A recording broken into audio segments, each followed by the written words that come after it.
Okay, let's look at the visual gallery first. You posted this split panel image comparing an Obama winged statue to a Trump horse statue. The symmetry is striking. What were you trying to say by putting those two side by side? I don't do art history, Ray. I do patterns. It's the classic hero versus conqueror trope. He's reposting it because people love a comparison, even if they're comparing apples to whatever that winged thing is. Fair point. But then you pivoted immediately to history with the painting of the White House under construction in 1792. Architect James Hoban and President Washington. Is this a nod to foundational strength, or are we talking about unfinished business? It's scaffolding, Ray. The building is always under construction.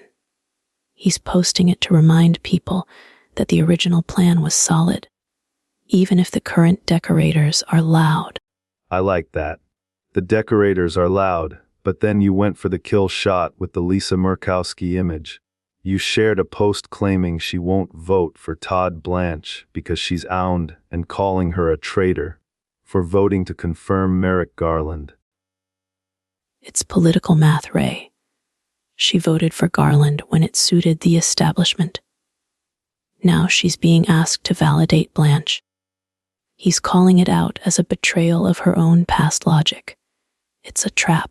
And you back that up by sharing this link about some figure of some amount of voter files ripped off an Arizona site in 2020, noting the DOJ declined to prosecute. You're linking her betrayal to a broader failure of accountability. Exactly. The sum amount standard is the story. If it happened under one administration, it's ignored. Under this one, it's treason. He's pointing out the inconsistency.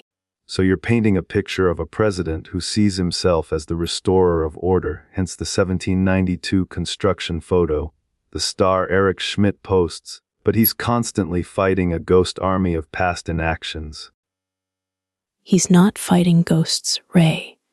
He's fighting the people who let the ghosts stay. Murkowski is just the latest house guest who forgot to leave when told. Let's check our tape while we're here. Ethereum edged down 0.14%, 28th percentile. Bitcoin edged up 0.04%, 12th percentile. The crypto market is basically holding its breath. It's always holding its breath when he tweets. But it didn't crash. It just edged. Like everything else in his world, it's a slow grind, not a sudden drop. A slow grind. So the Murkowski drama, the historical references, the DOJ links, it's all about long-term positioning rather than immediate market shocks. Always. He's building the scaffolding.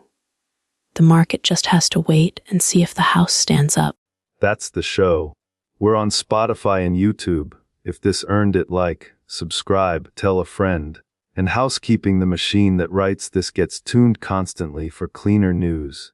The numbers are real, the jokes are not.